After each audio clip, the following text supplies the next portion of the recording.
तो hello hi friends welcome back कर गोटे न्यू ब्लॉग को। तो ये देखिपे मो लक्ष्मी मूर्ति जो भांगी मुझे से मूर्ति को आज आम नहीं जाऊे विसर्जन करने।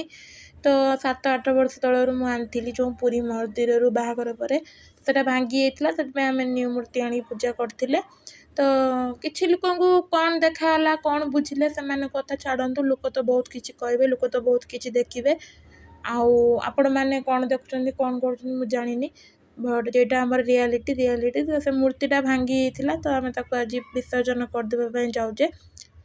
तो ये गोटे अच्छी पोखरीटे जो आम ट्रेन लाइन एयरपोर्ट अच्छी। तो से आमको पार्क पाखे कार रखी ना पार्क पाखे आम गाड़ी रखिकी आमको जावाक पड़ा ट्रेन एयरपोर्ट को। ये कौन है ना हठात कि ना ट्रेन टा जस्ट आसूला माने अल्प बाट अच्छी हर्न मार्ची पाखर आसी जानी पारे पर ठिया गली टी। ट्रेन तार पास करापर आम ट्रेन लाइन को एयरपोर्ट करके आमको से लेक पर्यंत जावाक पड़ा जो से पोखरीटे अच्छी जो सब ठाकुर भसौं भी। गणेश पूजा बेंगलोर तो फेमस गणेश पूजा ही हुए तो भसाती आउ कि ओडिया लोक पूजा पर्व है फुल मूल जहाँ सब आने ये पकाती भी। तो ये आम किसी समय अपेक्षा करते कहीं किसी लोक होती वाकिंग करते भी कहीं गोटे बड़ पार्क भाया वाकिंग प्लेस भी यहाँ वाकिंग करते। तो पोखरीटा बहुत परिष्कार अच्छी ना काले किए देखी कौन भावे से कहले लोक टे खाली स्पेस तो आम विसर्जन करदेबू।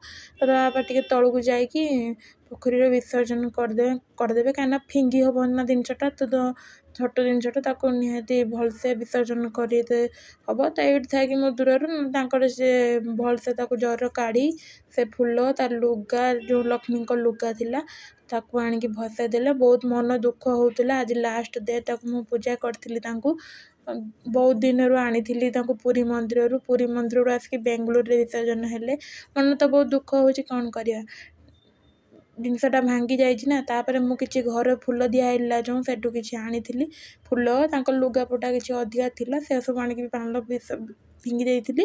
तापर ये गुनु मत कहला सी तो जीवाक नाराज आउ भी घिनिक आसते पड़ा।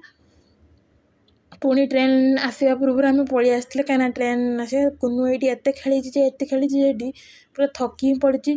फिर से कहला मुझे पार्क जिमी जो आम चाइल्ड पार्क अच्छी से जी से भी कहला ताकू टे पार्क टे नहीं गले कहीं बहुत 2-3 मास है से पार्क भी आसी ना समय होना बहुत दूर अच्छी आनी पार्टी मुझे जस्ट छुआ गोटे पार्क नहीं गले माइंड फ्रेश हो से तो आसवा नाराज थिला।